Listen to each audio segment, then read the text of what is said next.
Hello everyone, and thank you for attending today's webinar, Optimizing the Enterprise Network for MultiCloud, sponsored by Versa Network. Before we begin, I wanted to cover a few housekeeping items. On the right-hand side of your screen is the Q&A. If you have any questions during the webcast, you can type your question into the Q&A box and submit your questions to our speakers. All questions will be saved, so if we don't get to answer you, we may follow up via email. At the bottom of your audience console are multiple application widgets you can use. If you have any technical difficulties, please click on the yellow help widget. Here you can find answers to common questions. A copy of today's slide deck is available for download in the green resource list widget. Towards the end of today's presentation, we'll ask for your feedback. A survey will pop open on your screen and will only take a minute to complete. Your feedback is extremely helpful. An on-demand version of the webcast will be available about one day after the event and can be accessed using the same audience link that was sent to you earlier today. I would now like to turn the event over to Enterprise Cloud News Editor, Scott Ferguson. Scott? Thank you very much, Kate. Good morning, good afternoon, or good evening, depending where in the world you find yourself today. As Katie just said, my name is Scott Ferguson, and I'm the editor of Enterprise Cloud News.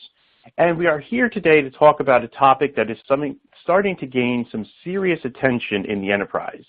That topic is specifically SD-WAN, and we're going to be talking a little bit about what SD-WAN technology means in the multi-cloud universe that we find ourselves inhabiting these days. In order for us to get a better understanding about where this technology is going and what it means for the enterprise IT market, I'm joined by Robert McBride, the Director of Marketing for Versa Networks, the company that is sponsoring today's presentation. I'm going to let Robert introduce himself to everyone in our audience in just a few minutes. But before I do that, I do want to remind everybody that this is an interactive presentation, and your questions, as well as your feedback at the end of today's webinar, mean a lot to us. So please, send us your thoughts and questions during the talk, and Robert and I will do our best to get them answered for you. And with that, let's talk a little bit about SD-WAN. So the first thing we need to answer is, what does SD-WAN actually mean?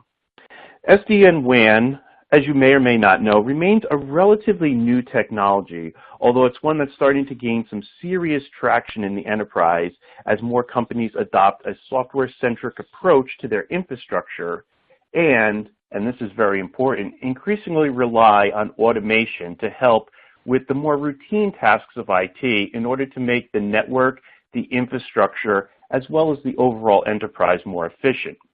So again, what does SD-WAN actually mean? I took a look at what Gartner had to say, and this will provide us a little bit of a baseline to think about SD-WAN technologies. So here's what Gartner has to say, and Robert and I will be talking a little bit about this in just a few minutes.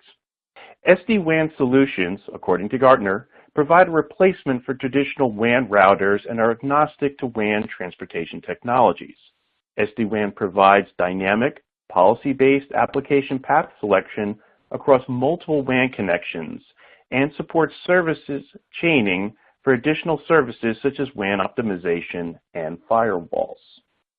So now that we know a little bit about what we're talking about specifically with SD-WAN and what sort of a Gartner-specific definition of what the technology means, we should understand a little bit about what SD-WAN is actually worth.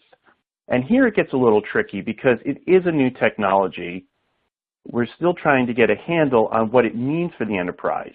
But we do know one thing. It's a market that is growing. So what do we mean by that? Well, let's take a look at IDC, another industry standard analyst firm that we can get some idea about. IDC put out one of the more optimistic forecasts you'll probably see about SD-WAN.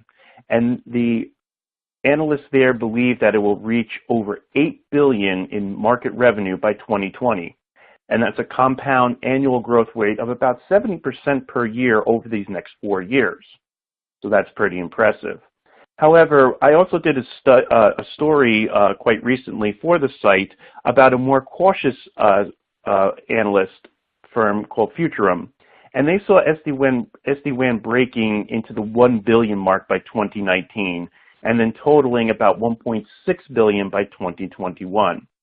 So what you can see there is, depending on which analyst firm you want to believe in, the market for SD-WAN kind of varies a lot.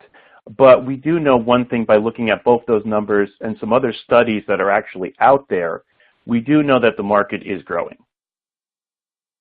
So where does SD-WAN actually wind up in the enterprise? Right now, SD-WAN is seen as a cost-effective way of replacing traditional MPLS WAN technology by adding a layer of intelligence and automation to the network. We also know that as more companies deploy software as a service, or SaaS, these applications need to reach branch and remote offices, and SD-WAN is one way to deliver these cloud-based services. Also, too, if you read our Light Reading sister site, you'll also learn that cable companies and carriers are also getting into the SD-WAN market as a way to bring their services to the enterprise, but that's more for mid-market. So finally, we want to talk a little bit about what the multi-cloud world means, because we're talking about SD-WAN in connection to this multi-cloud universe we're finding ourselves in. And for a time, most enterprises use the term hybrid to describe a mix of on-premise and off-premises services. That's kind of a little bit of an older definition. In the last 6 months of 2017, we saw the term multi-cloud sort of gain a lot of traction in the market, and I kind of give it a little bit of my own definition. And what we mean by multi-cloud, at least how I see it, is you're using multiple public cloud platforms. It's usually AWS and Azure, for example, and you're using those for different workloads. Multi-cloud, however, can also mean that you're combining a bunch of cloud services in with your infrastructure. There's your PaaS, there's your SaaS, and there's even unified communications as a service. So access to all these cloud services come with their own set of management concerns, as well as concerns about sprawl, cost overruns, and who has access to what data on what platform. So multi-cloud is making enterprises much more efficient, helping them with their digital transformation. It's also leading to some complexity in the network and management issues, and Robert and I will talk a little bit about that later. But before I let Robert introduce himself, I want to give everybody a chance to take our first poll question. And we're just asking, where are you on your SD-WAN journey right now? You can answer, we are testing, we are in production, we are fully deployed, good for you, we are exploring and asking questions, and we also have, we are not currently using or testing SD-WAN. Those are our answers for our first poll question.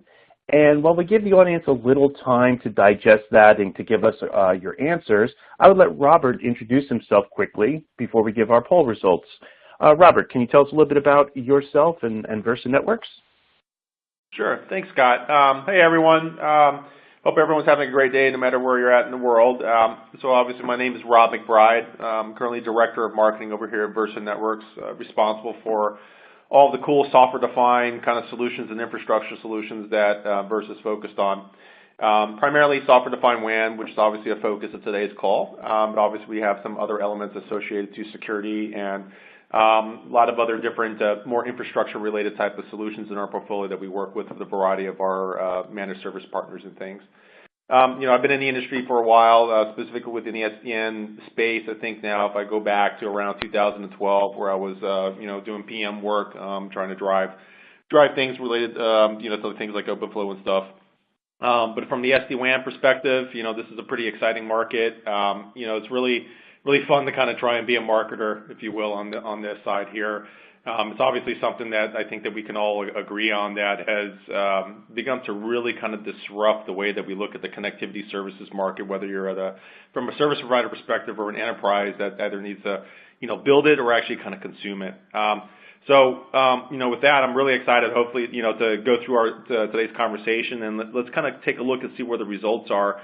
Also, as we go through this, feel free to ask questions. I'll pause and stop if I see any sort of Q&A kind of popping up, and I have no problem stopping mid-live in my portion of today's webinar to kind of answer any kind of questions that seem relevant. So with that, Scott, do we have any results popping up from the poll right now? We certainly did, and I'll just flip over to our results right now. And we can see that the majority right now are exploring and asking questions about SD-WAN, which we kind of expect because this, again, it's a new market. There's definitely some excitement around it. There's a lot of potential in it, as both IDC and some other analyst firms have said. And so most of our audience is talking about exploring and asking questions about it. We also have a pretty good portion, about 21%, looking to test. A couple of you are ahead, and you are starting to move it into production, about 10% there. Fully deployed came up 0. So again, we're more into test, question, and production right now. And there's also a good chunk that are not using SD-WAN. So we're hoping by talking about some of the technology today on our webinar, you'll maybe start asking those questions and start to talk about maybe when it's a good time to test. So thank you very much for your answers on our poll question. And again, as Robert reminded you, today's webinar is interactive. Please ask us as many questions as you can, and we'll do our best to get them answered. And with that, Robert, I will let you take over and go to your portion of the presentation. Thanks, Scott. So, obviously we're talking about multi-cloud, SaaS, SD-WAN, security. It's a lot of words to kind of say, but in reality what it's really about is we're trying to talk about certain things that the enterprise is beginning to consume and adopt, and how is it actually kind of changing the way they look at the network, what they need to transform, and kind of the various different levels of impact that they may need to be, you need to take into consideration as you look at your networks. So, the first thing I wanted to do for everyone as we kind of kick this off is, I want to give you an example of myself. So when I come into the office every morning, obviously outside of me getting my cup of coffee as I'm kind of sipping here, there's a lot of things that I obviously need to do for my job. I log in, I check my email, we're an Office 365 shop, so, we're going up to the cloud for that. I look at my, start uploading files to OneDrive or downloading it. Work with my colleagues as far as any sort of demonstrations we may be doing with customers or partners with setups that are in AWS. Being in marketing, I use HubSpot, so I'm looking at all my lead generation and demand gen and all my statistics, working with my sales team on SFDC. And so you see all the variety of different applications. The other one I'll highlight is, as I'm working also, I'm streaming music, right? Because I like to listen to music as I walk around or sit at my desk. And so some of these apps, I think, are not foreign to many of you that are listening watching today's webinar. And really, what's the point of all of them, right? So when you look at all of them and you realize the types of new apps and services that we all use, all of them are accessed via the internet. Or as we can kind of coin it, let's call them all off-net services. And, the reality is when you think about it from your user base, being that everything's now internet access, they're all off-net from the enterprise infrastructure, what happens really to the day if the network kind of, to use the word sucks, right, actually impacts my productivity, right? So as you can see from my nice little Bitmoji, right, your user base doesn't become happy, right? Meaning that, we've changed our ways of how we're accessing the various different either business or productivity or even customer-facing types of applications and services that are all now off-net services. And so the network becomes even more critically important because there's an element of it that enterprise IT doesn't have a control over. And so, to kind of put into that point as well, I was really alluding to, we like, at least from our side and being a vendor within this industry, and I think that there are many that would agree with it, that there's a lot of networks out there today for a lot of enterprise businesses where one can make the claim that the network isn't built for today's workers like yourself and me, right? Meaning in the sense that we access a lot of SaaS-based apps. Everything isn't on net. There's a lack of some semblance of control. We're at the mercies, if you will, or we need to rely on internet connectivity to ensure that our workforce can access the services they need in order to kind of drive the business. And there's a lot of networks that aren't prepared for that. And so why are they not is because, we make this,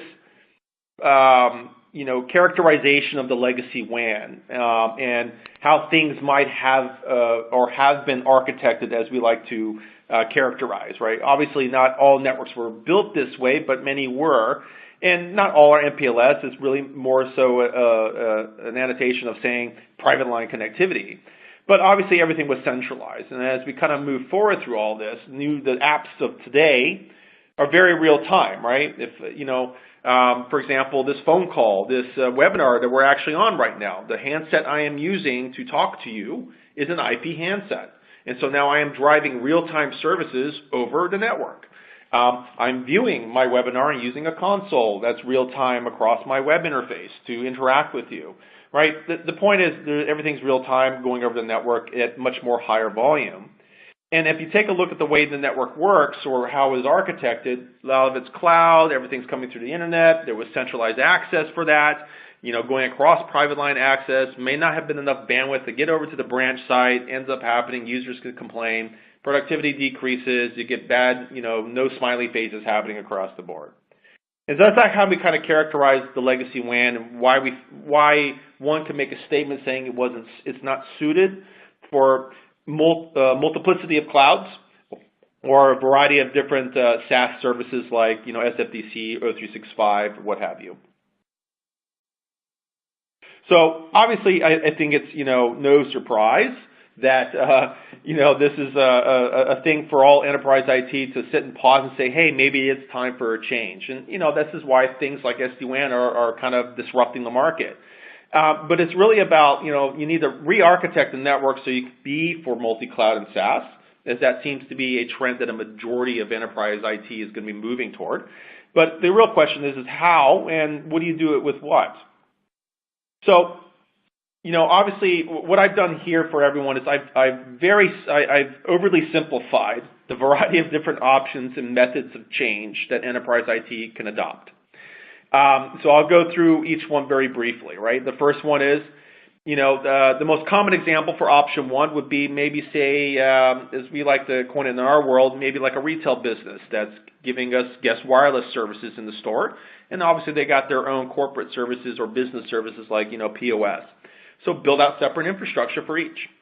That way you can give dedicated bandwidth access or connectivity access to the guests, but obviously, seamlessly secure or segment your corporate traffic. That can be costly, gets a little complex, scale becomes a little bit challenging, and redundancy becomes something that you can question. Option two is you can increase your existing private line or MPLS bandwidth. Depending where you're at in the world, of course, right, MPLS costs do vary, but it potentially could be a little bit pricey for some enterprise IT shops to move from, slow speeds like 1.5 over to 10 meg plus or even up to 100 meg. Here, as you see, right, obviously I indicated active versus backup. You're not using all the resources. If you're using the existing infrastructure you have, just buying more pipes, you aren't necessarily deriving something that new from an app-driven policy infrastructure. Some say go all broadband, right? So, the reality is some can. Maybe most enterprises actually won't, so they're already an existing MPLS shop. They'll likely go more hybrid, but going all broadband just means you're buying cheaper bandwidth on a different type of a pipe. Security posture completely changes, and you may still have some complex VPN management depending on what infrastructure you use at the branch site going across. And the fourth one we call is really just consolidate the branch, put it onto a single appliance, utilize both direct internet as well as private line connectivity, and obviously this points really more to the idea of SD-WAN. Before I move on to the next one, there is one statement I want to make that you see at the bottom here is that despite having 4 different options and a variety of different ways to consume new transport, bigger bandwidth, different types of pipes, what have you, to connect to your clouds, the reality is SD-WAN in general can actually make all this be deployed easier, okay? So as we move forward, there was one thing that you probably saw common across all of the 4 options, and that was really get more bandwidth, maybe get a different type of a pipe. And the real question you really need to ask yourself, is that really all you need as you kind of move forward in the kind of multi-cloud verse, right, or going to SaaS? Part of it is, but what we feel, and I think that there can be a lot of agreement that as far as what you really need is it goes beyond just bandwidth and a pipe. It's really about you need to have something that's a little bit more intelligent about the new apps that you're actually utilizing. You need to have something that's able to distinguish between Google Play Music, Salesforce.com, HubSpot, Zoom, etc. You want to have an infrastructure that's actually transport independent. You want to be able to utilize Metro Ethernet, MPLS, LTE, satellite, broadband, depending where you're at. Pick your transport. Security changes, and we'll kind of go into that later here, right? But you really need a distributed security posture. And obviously centralized management and visibility, because what we've been hearing is that obviously, for a lot of enterprise IT, the network's just getting a little bit too complex and too, let's call it, kind of unruly to actually, to actually kind of manage, if you will. And then Robert, this is yeah. Scott. Can I put you on pause here for a second? I wanted to ask you a question. I think this is a good spot to kind of bring this up because it's something that I talked a little bit about in my presentation, and maybe you can help illuminate it a little bit for the audience. We're talking about that management part of it. As we talked about multi-cloud, so you're using different SaaS applications, you might be using different infrastructure as a service providers, whether it's Google, it's AWS, or it's Azure, maybe it's some other cloud provider. And you're creating a lot of complexity in the enterprise that wasn't there before because you're managing different clouds, different cloud-based services, anywhere, as you said, from Google Play down to Salesforce. And does SD-WAN help in the management of all that? Because I've seen multiple studies that have said the multi-cloud management is becoming an ever-increasing concern. There's a lot of cost associated with it. You might be paying for more than actually you're getting. So does SD-WAN kind of help a little bit with that to kind of create something where it's a little bit easier to get a hold of these various cloud services that you're using and that you're trying to deploy your applications across? Very interesting question. I think there's two answers to it. The first one is SD-WAN in and of itself is let's call it like an application intelligent connectivity, secure connectivity solution. So what it really doesn't do is it won't actually manage the cloud stuff, right? So if we're talking about consoles to manage things like O365 subscriptions and things of that nature, right? That's obviously not what SD-WAN is focused on. What SD-WAN does for enterprise is it makes the WAN infrastructure and the services from the branch to those cloud services. Its intent is to ensure that the user gets the best quality experience for the application going across the network. So SD-WAN will be able to define and find the best possible path to get the user's request for the application or the user to the SaaS application, right? If it's Office 365 or what have you.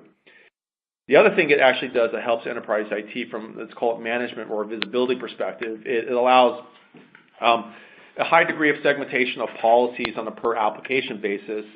Sometimes what we like to talk about in our world here at Versa is, if you look at just Office 365 as one example, there's a lot of different sub-applications in that suite, right? We've got SharePoint, OneDrive, all the various different, Microsoft Word, Excel, there's Teams, and so on and so forth, and Skype. The thing that SD-WAN also helps here is that it can actually help the apps not actually hurt each other. And what I mean by that is you can be, and I've experienced this actually here in our own office, is if everyone's doing hundreds of gigs of downloads and updates on OneDrive, it will impact potentially some Skype calls, or it will impact my ability to reliably get email. And so SD-WAN helps you put policies for QoS oriented and SLA so that you can say you don't let OneDrive overdrive, if you will, the network to impact these other applications, right? Whether it's Skype for business or things. So to summarize real quick, the one thing it doesn't do is it doesn't directly manage the cloud. It makes it the infrastructure more intelligent to ensure best path capabilities to those clouds. And it also provides, obviously granular QoS capabilities and management for the services that do actually access those clouds. And for certain types of clouds, for certain clouds like an Amazon or Azure, you can actually book in your SD-WAN solution. And certain SD-WAN solutions actually have automated discovery of all your very different virtual private clouds. in those infrastructure as a service vendors. So there is a level of management there that it can help with. I hope I answered the question there. For the audience there, if there's something there that I missed out or you want to get a little bit more deep dive on, what have you, go ahead and put it through the console. Scott, do you have another question you want me to kind of focus on, or do you want me to kind of punch through now? No, I think we can punch through. Thanks. That was very in depth. We appreciate it very much. But I do want to take just a second to remind everybody that we are taking questions throughout our presentation today. So if somebody has something, please let us know. Robert and I will be more than happy to get any questions answered. But right now, Robert, why don't you continue on with your presentation, and we'll start working on Q&A in just a minute. Yeah, sure. So, obviously, as you heard Scott mention, the question he asked me, of course, right, is, software-defined WAN has actually kind of come to the rescue, right? And what is it rescuing? It's rescuing the inability to have the lack of an infrastructure's capabilities to be more application intelligent, to be able to look at the apps, utilize the apps and the intents of the applications, and ensure that the network always responds with the best path capability to actually get to those services for the app. It helps simplify management and things of that nature. And so, let's look into the basics of what SD-WAN is, okay? I've, again, simplified a lot of what SD-WAN is in a sense, right? But what it really does is it gives you a common encrypted network. It takes all of those various different transports, and it makes it so that it's just functionally one network. And when we look at the left-hand side, right, with some of the 4 benefits or 4 capabilities that it actually delivers for you is, it actually solves the secure connectivity enterprise 1, right, your VPNs. It does it dynamically. Push away the issues with doing, your traditional VPN stand-up and tunnels that you got to build between each individual branch. This is all automated with SD-WAN. It makes your transport layer, right, your networks, makes it a completely and totally transport-agnostic fabric, right? So you can consume all different types of transports. You don't really care. You're going to use the best one that's going to deliver the best services for your applications and policies. You have monitoring for both networking and application. Means the infrastructure intelligence about what's happening with the network, as well as the response and the quality of the services that are experiences on the application side.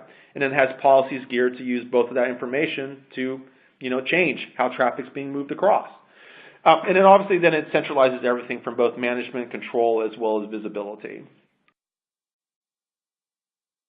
So, obviously we're talking about multi-cloud. So how does SD-WAN actually make getting the cloud better, right? Again, for purposes of the webinar and such, I've simplified some things here, but, I've got it down so we kind of look at, 3 high-level options as it relates to connectivity. So, we look at the legacy approach from our previous slide. Obviously connectivity goes from the branch across the private line access, maybe through the data center or to the hub to get internet access, and then obviously it gets to the cloud. And that's kind of the path there, right? And very simply, we can just attribute either cost or time to each one of those individual links. And obviously then the cumulative total of that, for legacy would equal 4 here. When you look at SD-WAN with an internet gateway, where you have some SD-WAN solutions that, provide gateway services or hub-like services to get to certain clouds or even to get to the internet, the structure is kind of set up as you see here, right? Branch to hub, the internet to cloud. In some cases, the cloud is directly attached to the hub for certain types of vendors or certain types of locations or certain hubs where the solution might be co-located at.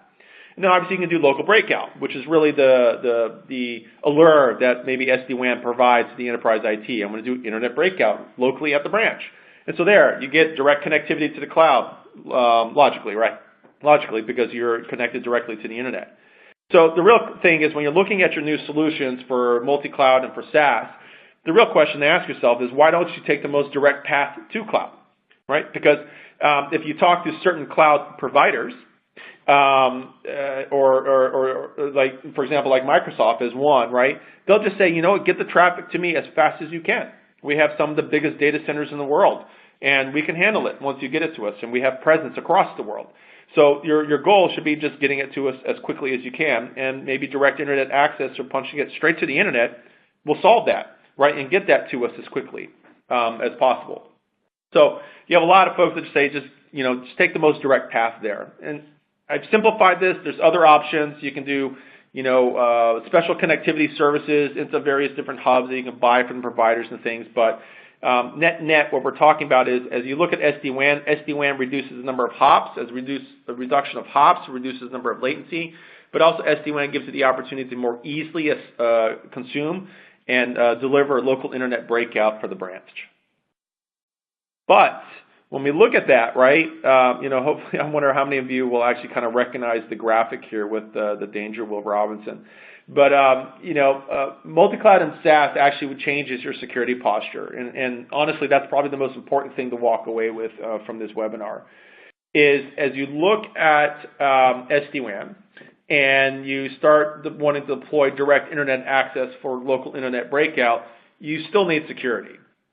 The obvious statement is because, well, now you've got invaders, right? You've opened up the branch to, foreign entities that can now attack you, right? You've increased your attack surface.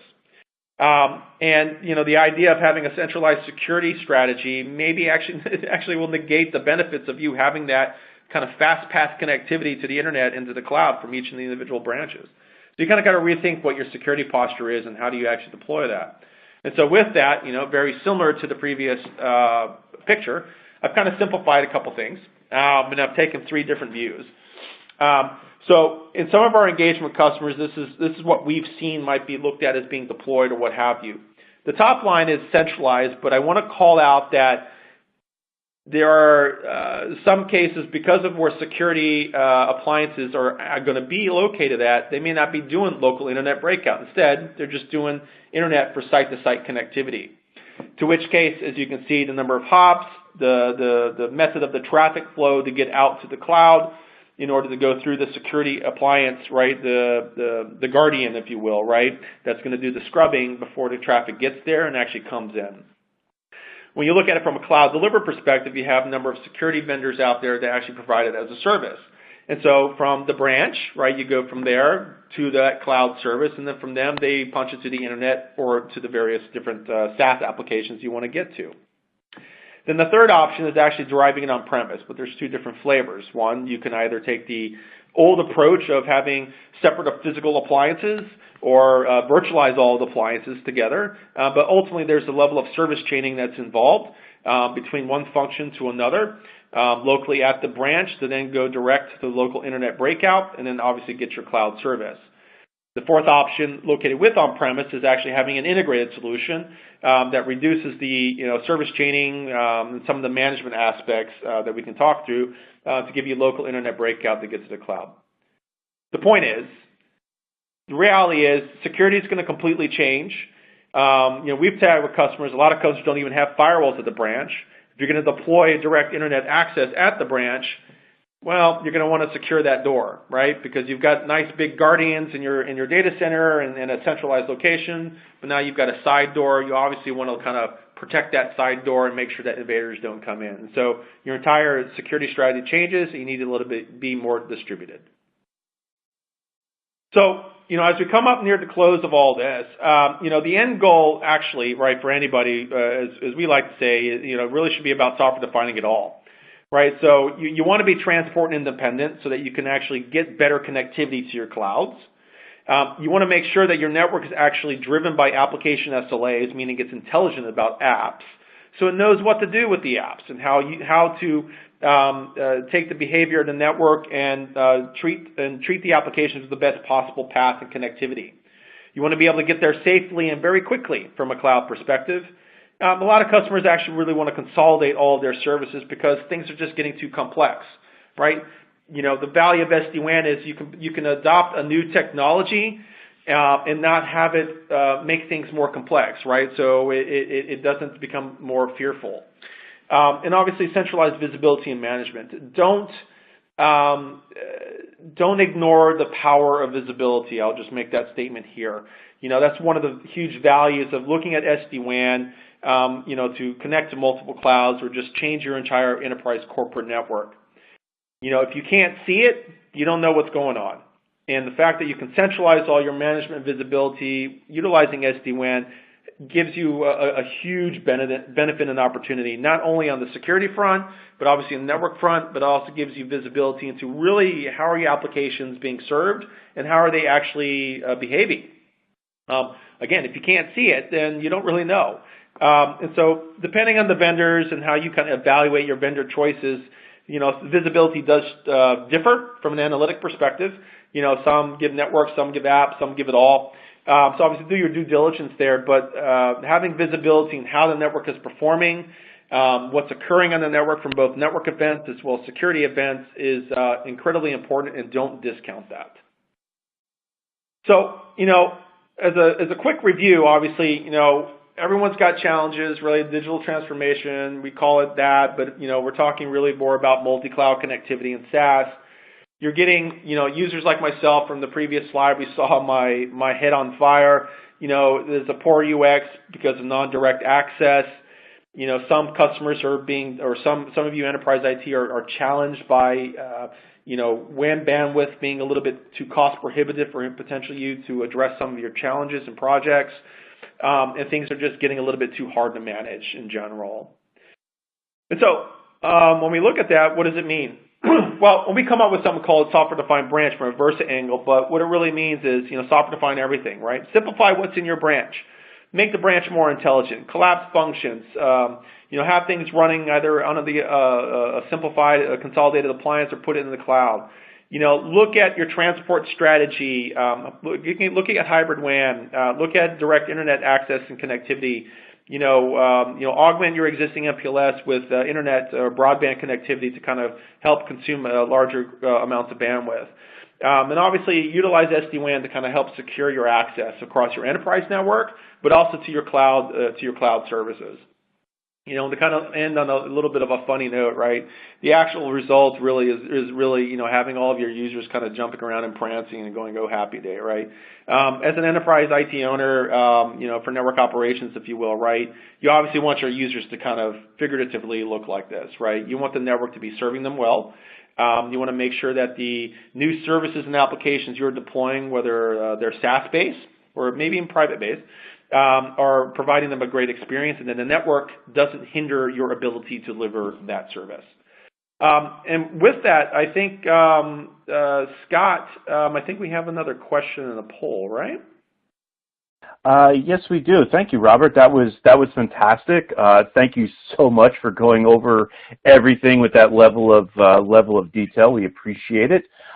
We do have a poll question. I want to give it out, and then I have a couple of questions I'm going to ask Robert, and I see there's a number of questions coming in through our system, so I'm going to get to those as well. But we want to know about how much of your IT budget is dedicated to SD-WAN right now, either this year, or maybe even you're at that point where you're even thinking about next year or a couple years down the road.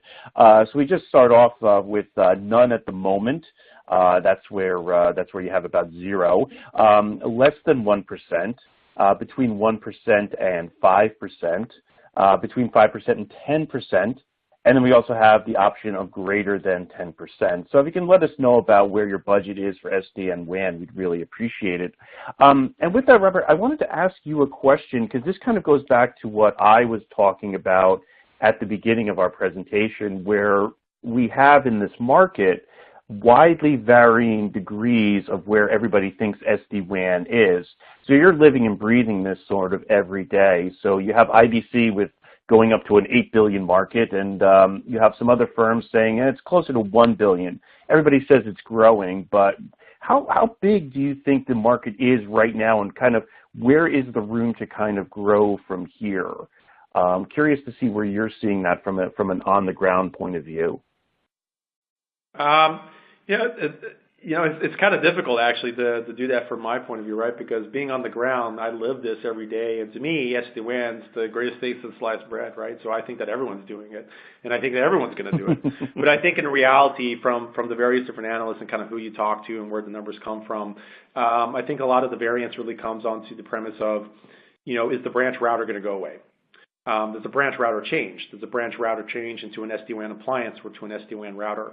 And I think that's where the various degrees of, kind of the numbers that you actually see may actually be attributed to. The idea that we actually see, though, is that we do see from a number of our engagements is that the branch router does kind of morph and change and evolve, and it actually turns into, at least from our point of view and from what we provide as a Versa Networks, is that we actually replace that. And so to that, right, if the branch services router, or, if the branch router market kind of changes into more specifically SD-WAN to serve that market, then one could see the high degree of growth that would actually occur. Obviously, that's going to vary and differ across the needs of various different enterprise customers, if you will. But I think that to kind of answer your question, I think, right, while I'm still kind of dancing around a little bit, right, is I think it really points on the fact of how much of the branch router market is going to change and evolve and be consumed completely by SD-WAN. I think there's a good traction in the market, and I think reality is that SD-WAN is here to stay, and it will likely become the default method of connectivity, at least how we view it, and how things are being managed connectivity-wise from the enterprise branch. Whether it's managed or DIY, it doesn't really matter. And so that kind of helps to serve some of the numbers that you actually see. The reality is how fast is that going to happen, right? And I think that's where the variance really comes into of those that are more aggressive versus conservative from their numbers perspective. Yeah, and again, it depends where within your methodology, how much are you factoring in all these different components of it, or are you just looking at it from a pure technology point of view, where you can just say, well, we think it's going to grow this much, but factoring into like what's going to go away, what it will replace, the change of your data center, who's coming online. So yeah, so it's interesting. It's just as I said before, you can really kind of see some variations. So I think it's a new market, definitely growing. Just how big it will be is kind of still up to debate.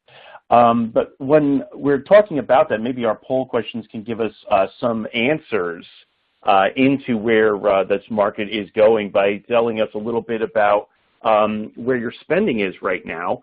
So the majority right now are not spending any of their IT budget on SD-WAN, which again, we know the market is growing and it's getting to become bigger. So that's maybe not surprising, but I think what is interesting is that many of you out there, about 30%, you're spending between 5 and 10% of your budget on SD-WAN. So there might be folks that aren't up there yet, but for those that are, you're dedicating a good chunk of your annual budget to that. Less than 1% comes in at about 7%, and for those of you between 1% and 5%, that's about 15%. So I think that's pretty good. We have a nice range of diversity about what we're actually spending on. And with that, I want to get to a couple of the questions that came in from our audience. And Robert, actually, I have a really good one to kind of start with. And one question that we have coming in is what SD-WAN features are yet to come to make this serve the enterprise even better? What's kind of missing right now that we think is going to come up and sort of make everything a little bit better? Are there features out there that are being developed that haven't quite gotten to market use just yet?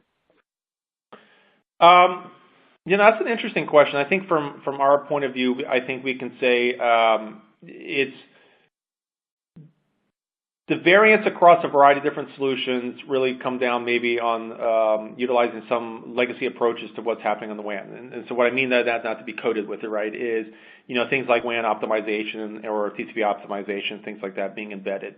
That may not be as fully served across all SD-WAN vendors within the market, and I think that's something that's still probably being kind of consumed and brought in. Because there's a lot of reasons for that, right? You got transcontinental links and things of that nature. How do you do that? Other SD-WAN features that may not be there yet really are, how do you look at the intent of the business and kind of drive application, the intent of the business map to application behavior and intent, and then tying that into making sure that the network kind of behaves that way, right? So, we've chatted with a couple of, various different teams, where we look at, how do you make application intent routing decisions and things of that nature from kind of coming up to make it better serve the enterprise. Automation, of course, and, driving some AI and machine learning directly into the branch appliance are things that are yet to come that'll better serve the enterprise as we kind of move forward and look at things like IoT and a couple of more buzzwords I want to throw in there, right? But more specifically, it's really around the lines of how do we leverage artificial intelligence, whether for security or just basic connectivity and machine learning to kind of help facilitate a better automated infrastructure to kind of better serve the branch connectivity services market. And I think those are some of the things, to that question that are yet to come. Yeah, and that's another great question. We're talking about a little bit of the market segmentation here. We have another really, really good one here and I'm going to ask like a piggyback question on with this for myself, is what size enterprise can configure and operate their SD-WAN themselves versus asking a managed service provider, an MSP, to manage it for them? And my piggyback question onto that is do we see a particular vertical within the enterprise that's more ready or more willing to adopt SD-WAN as opposed to a different vertical, or is it a kind of an all enterprise kind of question right now? Yeah, you guys are asking me a loaded question there, right? Jokes aside, right? So I'll take the first part of it first, right? So when we look at from a sizing perspective, right?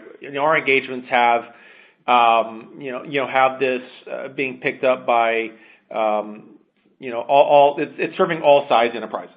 Okay. Now the breakdown as to whether it's being consumed through a managed or being done DIY, really what we find is that in the early stages that we've seen so far, very large enterprise organizations are probably more structured, right, from an IT angle to be able to consume something that's net new, right, new in the market. Let's be real, guys, right? SD-WAN is, still kind of new and not really saying nascent. It's emerging, but it's hot, it's out there, and we've got a lot of production deployments. But from the broader market, it's still a little bit new. And so the larger enterprises have larger IT teams that are able to kind of manage this and be able to set up, smaller segments. Per the earlier poll question, right? You don't see anyone that's really fully deployed. Right, so you got teams that are actually in production, so they're actually slow rolling this out. So they have the bandwidth and resources to be able to handle that. Now, that being said, when you look at the question of managed versus DIY, that actually varies across it, right? We do see a lot of the more SMB size, right, actually doing managed services and consuming, SD-WAN in a managed form, but we also have a couple of large enterprises that we know of that are actually going it that way too, right? So it's kind of hard to really answer that question, with a straight answer, right? So hence why you see me dancing, right? It's because, the size of it may not be as relevant, right? It's really more so what kind of IT staff do they have? Can they actually consume a new technology, and do they have the skill set to kind of do that? Or are they willing to actually start venturing onto a new technology by themselves? There's a lot of value in getting managed services, right? There's a huge amount of value. You can actually look at a previous webinar on I think actually on your sister publication, Light Reading, where a number of us vendors actually went in to talk about SD-WAN. We had a large vendor up there that actually identified, they went managed services, and they're actually a technology provider. So it doesn't really matter so much your size, right? It's really more of a IT strategy. Do you want to spend money on this, or do you want to utilize an expert to bring a new service to you for value and just kind of outsource various different IT aspects so you can focus on other stuff? Or do you have an internal IT shop that can do it yourself? I mean, it's really about skills and kind of the money you want to pay, I think, right? I think I got all those questions. I think I even got the one you piggybacked on, right? All right. Yeah, I think so, because we were asking a little bit about verticals. So, I mean, obviously, I'm always of the belief that financial services kind of leads the charge on these sort of new things. They're willing to invest the money in these. Yes. But, as you said, it's a technology that cuts across a lot, because everybody has a branch location, or a lot of businesses have a branch location that you need to connect to. You have a mission-critical app that needs to go out there. So beyond your banks and your insurance companies and your big trading firms, there's healthcare organizations, large hospitals that buy smaller practices, and you need to make sure at least your billing software gets back and forth, and that the insurance software, meshes, and that the patient information goes across in a secure manner. Yeah. And speaking of, I'm sorry. No, I was going to say. So I was going to say what we find is that it's best served for those that are highly distributed. right? So, enterprises that have, many branch sites are distributed in nature, right? SD-WAN really helps serve a need there very specifically. And so the question of manage or not is, one element of it, but SD-WAN really helps, the distributed enterprise connect a lot easier. Mm. And that kind of leads us up to another question, and you talked a little bit about this. I think we touched on it just a faint amount, but this is a really good one. Has to do with security. It's from Michael, and he's asking you, Robert, can you discuss level 4 to level 7 security? Is it on each appliance, and can it be centrally managed across the enterprise? So that kind of gets us to that security part of it, and I know you spent a lot of time talking about that. So can you get a little bit granular about the level 4 to level 7 and kind of how it works a little bit with each appliance on there? Sure. So it obviously varies based off of vendor solutions. Okay. So obviously I can talk to Versa. The point of L4 through L7 security, at least from our, can take 3 different ways actually. So we do provide native integrated next generation firewall as well as UTM features within our SD-WAN solution. So all of it's within a single integrated unified software services platform, so a single software image. And that can be deployed on a per branch basis, right? Meaning the software licensing, the licensing aspects for security can be applied to every single branch. So every single branch can have its own next generation firewall or UTM. You can also then take that and have that then maybe carved up or put certain security functions that might be relevant to our portfolio and place them in a data center or do more of a cloud hosted kind of an approach if you're a provider and you want to spin it up that way, or as an enterprise if you just want to put it into a data center somewhere and make that more central. As it relates to our solution, yes, it can be centrally managed across the entire enterprise WAN estate. So it's really just more of a feature that gets turned on, but at least for Versa, all networking and security gets managed through, I like using the term, but it's accurate, through our single pane of glass, right, which functionally really is the centralized management point. Product-wise for those on the call, it's called Versa Director. However, the solution varies across different vendors. Some vendors don't provide native integrated security functions directly within their SD-WAN solution. The other approach that can be done is to looking at it from more of a platform angle where the services are virtualized. So you have some may virtualize SD-WAN, so you get a virtual machine image of an SD-WAN appliance, as well as a VM image of a firewall. Pick your vendor of your choice and have them placed on top of a common virtualization layer. Some vendors' solutions vary where they can actually be the virtualization layer as well as the SD-WAN provider, as well as the security provider, and then giving you options to deploy other VM services on top of that. So in short, it kind of depends on your architecture, depending on the vendor solutions. I kind of articulated Versa's approach to that. And obviously, yes, it can be centrally managed, but that will also vary based off the SD-WAN provider's solution. From a Versa perspective, we can centrally manage it across the entire enterprise WAN estate. Mm.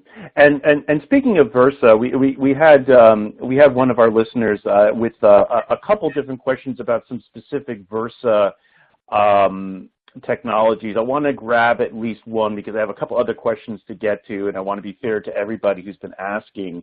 But there's one specific Versa question, so maybe you can obviously speak to this, Rob. Does Versa Networks have an SD-WAN solution, the throughput limitations about how much data can route?